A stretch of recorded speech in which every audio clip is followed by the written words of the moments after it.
तो विलास होसी कैसा सुख, तो विलास होसी कैसा सुख, अति पारा सुख मेन में।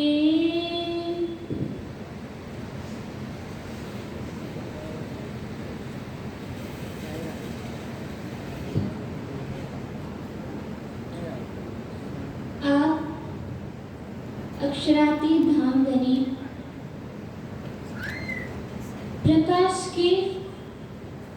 इस वाणी के माध्यम से हम सभी सुंदर साथ को प्रबोधित करते हुए कह रहे हैं, ऐसा सुख तेरे सूल में। प्राणधार सुंदर साथ जी, ये उस समय का वर्णन है कि इंद्रावती जी की आत्मा जब अरब से लौटने के बाद 5 वर्ष तक सद्गुरु महाराज से उनका वियोग होता है, और उस समय उन्होंने किस प्रकार से उनकी आत्मा विरह में तड़पी, और विरह में तड़पते तड़पते उन्होंने अपनी स्थिति को कैसा बनाया। अब यहाँ पर कहा गया है कि अति सुख पाया मैं इनमें, कि हे धामधनी, आपसे जब मेरा वियोग हुआ था और उस समय जब मैं आपको तड़प तड़प के याद करती थी, क्योंकि ये मिलन के पश्चात की बात है, तो इंद्रावती जी की आत्मा कहती है कि अब मुझे ये उस पल को याद करते हुए भी उस विरह के अंदर सुख मिल रहा है। सुंदर साथ जी, हमने अभी अभी बीतक का भी श्रवण किया, और अक्षराती धामधनी ने अपनी आत्माओं को जागृत करने के लिए ये ब्रह्मवाणी हमें दिया, और इस ब्रह्मवाणी के माध्यम से और बीतक के माध्यम से हमें पता चलता है कि इंद्रावती जी की आत्मा ने किस प्रकार से कसनी के राह पर चल के अपने प्राणेश्वर अक्षरातीत को अपने धाम दिल में विराजमान किया। क्योंकि वाणी में भी कहा गया है, मेरे दिल की दर्द को एक साहिब जाने बाद, ऐसा कोई ना मिलिया तासो करूं विख्यात। लेकिन इस छठे दिन की लीला में हम सारी ब्रह्म सृष्टियों को बताया जा रहा है कि परम धाम की जो इंद्रावती जी की आत्मा है, और जिस तन में स्वयं जिस सद्गुरु महाराज के तन में अक्षरातीत विराजमान है, उस समय उनको पहचान नहीं थी, तो उन्होंने किस प्रकार से विरह किया, और विरह के पश्चात जब समर्पण की पूर्ण पराकाष्ठा में जब जीव कसनी के द्वारा पहुंचता है, तो आत्मा को जो आत्मिक प्रेम है और सुख है वो हमें मिलता है। प्रकाश के वाणी में विशेष रूप से हमारा जो जीव है वो माया में किस प्रकार से डूब चुका है, अर्थात माया के सुखों को ही वो सब कुछ मान के इस संसार में भूला पड़ा है। और जब तक जीव को वाणी का ज्ञान नहीं होगा और वाणी के द्वारा अक्षराती धामधनी की पहचान नहीं होगी, तब तक हम आत्माओं को भी उस अखंड का जो रस है वो प्राप्त नहीं हो सकता। और प्रकाश की वाणी में उस समय का विरह है कि हम सुंदर साथ खटरुति के अंदर भी देख सकते हैं कि इंद्रावती जी की आत्मा ने किस प्रकार से विरह किया। हम तो केवल प्रेम हो, समर्पण हो, विरह हो या फिर श्रद्धा हो, हर शब्दों को केवल शब्दों तक ही सीमित रखते हैं। लेकिन जो भी परम धाम की आत्मा होगी और जिसको इस वाणी की पहचान होगी और उसके दिल में जब ये चोट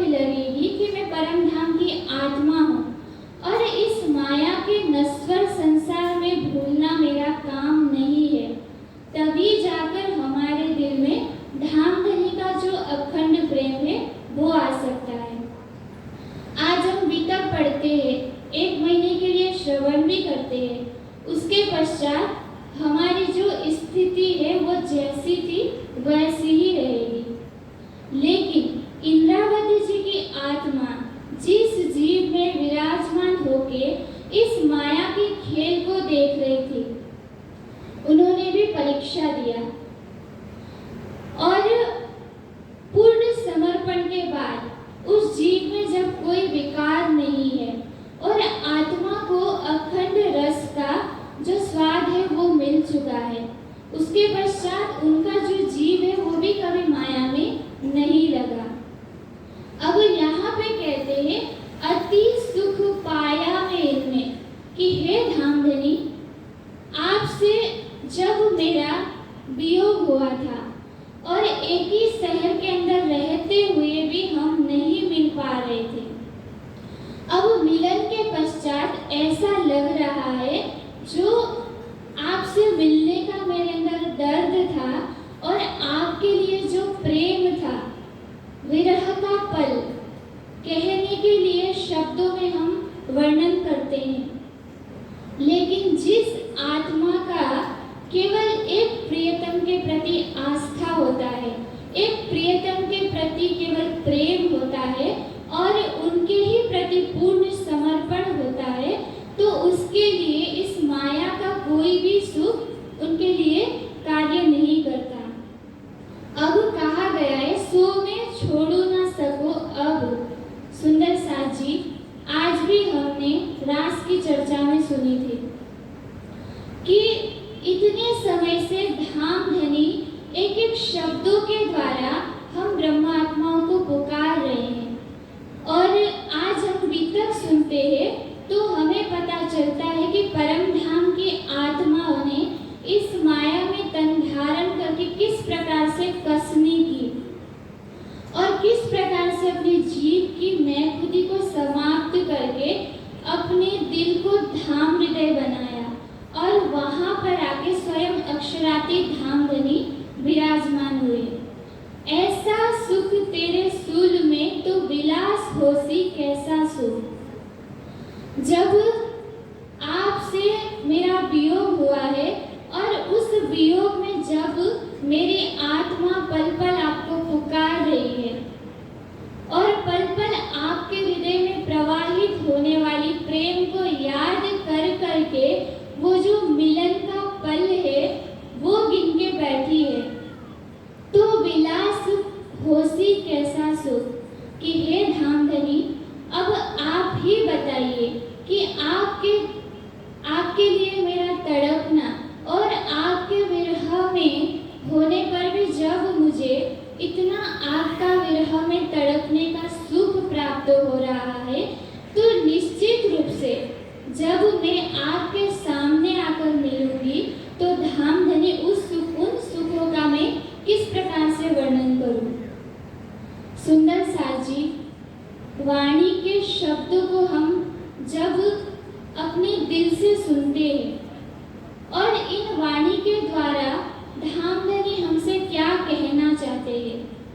और धामधनी के साथ हमारा क्या संबंध है, इन सभी बातों को यदि हम दिल से सुनेंगे या फिर इन बातों के ऊपर हम आत्ममंथन करेंगे तो हमें पता चलता है कि वास्तव में अक्षरातीत का प्रेम क्या है। क्योंकि इंद्रावती जी ने विरह किया, उनको धामधनी मिल चुके हैं। श्यामा जी ने खोज किया, जिस तन में भी ये आत्माएं विराजमान थी उन्होंने तो बाजी जीत ली। लेकिन इस 6ठे दिन के लीला में अक्षराती धामधनी वाणी के माध्यम से हो या तो गीतक के माध्यम से हो, हम ब्रह्मात्माओं के लिए क्या संदेश दे रहे हैं उन पे विचार करना हमारा परम कर्तव्य है। क्योंकि इतने समय से हम इस माया के खेलों को देख रहे हैं और हमारी इच्छा आकांक्षा इतना ज्यादा है जिसकी वजह से हम अपने प्राणेश्वर के प्रेम को आत्मसात नहीं कर पा रहे हैं। क्योंकि ताटव वाणी के चलता है कि राज्य के साथ हमारा अखंड का संबंध है, ना कि माया का। जिस प्रकार से इस माया के लौकिक संबंध जो होता है उसमें भी हम देखते हैं, जब एक मोहजन्य ही केवल संबंध होता है तब भी वहाँ पे कितना विरह देखने को मिलता है, कितना तड़प देखने को मिलता है, और एक दूसरे के प्रति जो समर्पण है वो देखने को मिलता है। और जो प्राणेश्वर अक्षरातीत, जो हमारे अखंड के पति है और हमारे आत्मा के प्रियतम है, इतना पता होते हुए भी आज हम अपने प्राणेश्वर के प्रेम से कहीं न कहीं बहुत दूर है। क्योंकि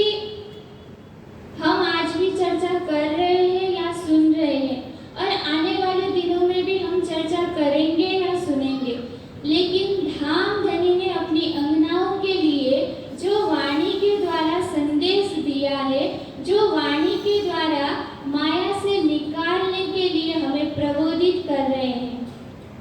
उन शब्दों का जब तक हमारे हृदय में चोट नहीं लगेगी और इन शब्दों के द्वारा जब हमारे जीव कुर्बानी के राह पर नहीं चलेगी, तब तक भले ही हम चर्चा करें, भले ही हम चर्चा सुने, जो हमारा वास्तविक प्रेम का रस है वो हमारे दिल में नहीं आ सकता। और प्रकाश की वाणी का मुख्य लक्ष्य ये है कि हमारा जीव माया में भटका हुआ है, उसको निकाल कर उन माया के सुखों में भटके हुए हमारी जो चेतना है उसको ब्रह्मवाणी के द्वारा प्रबोधित करके अक्षरातीत के चरण कमल तक हमारी सुरता को लगाना, ये प्रकाश वाणी की मुख्य संदेश है। क्योंकि ब्रह्मवाणी का एक ही लक्ष्य है कि हम अपने प्रियतम की पहचान करें। इस ग्रंथ में इंद्रावती जी ने सद्गुरु महाराज के धाम हृदय में विराजमान युगल स्वरूप को जब हफ्सा के अंदर पहचान की तो उन्होंने किस प्रकार से विरह किया,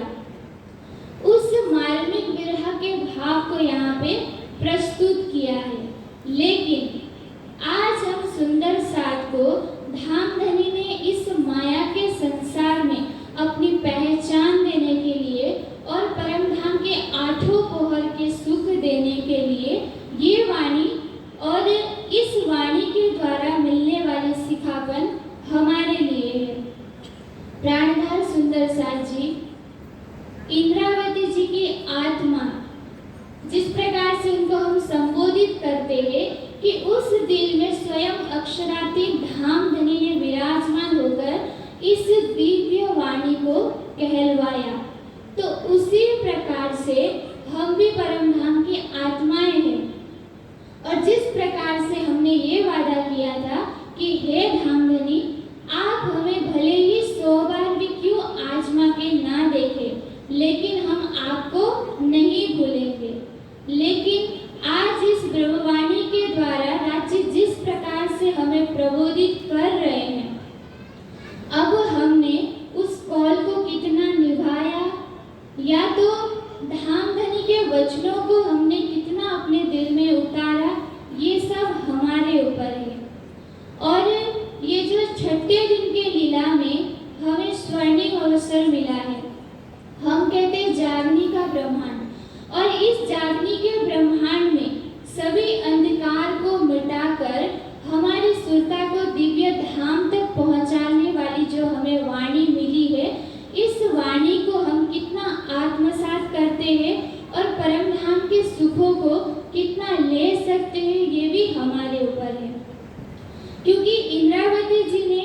दर्द के अंदर विरह के द्वारा धाम धनी के प्रेम का जो सुख है किस प्रकार से लिया, ये वाणी कहती है। वाणी कलश ग्रंथ में कहा गया है कि विरहा नहीं ब्रह्मांड में बिना सुहागिन नार, सुहागिन आत्म पीयू की वतन पार के पार। अब हम भी यदि अक्षरातीत की आत्मा स्वयं को मानते हैं और हम यदि ये सोचते हैं कि ये सारी ब्रह्मवाणी के द्वारा जो धाम धनी प्रबोधित कर कर रहे हैं और वाणी के द्वारा मिलने वाली अखंडता सुख भी हमारे लिए है।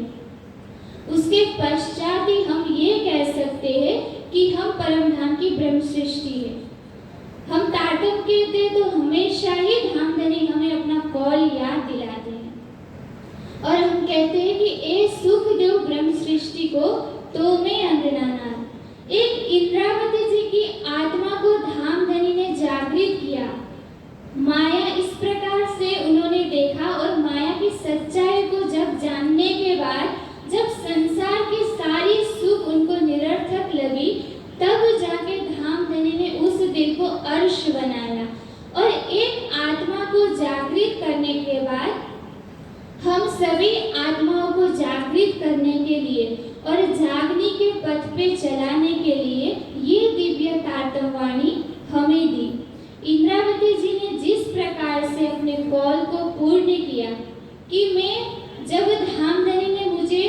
अकेले जगाया तो इस वाणी के द्वारा मैं सभी सुंदर साथ को जागृत करूं। उसी प्रकार आज इस ब्रह्मवाणी के वचनों से हम सुंदर साथ भी ये जान पा रहे हैं कि किनके साथ हमारा संबंध है और परम धाम का अखंड सुख क्या है। लेकिन छठे दिन के लीला में ए सुख देव ब्रह्म सृष्टि को तो मैं अंगनानाथ, ये आज के दिन के लिए हमारा है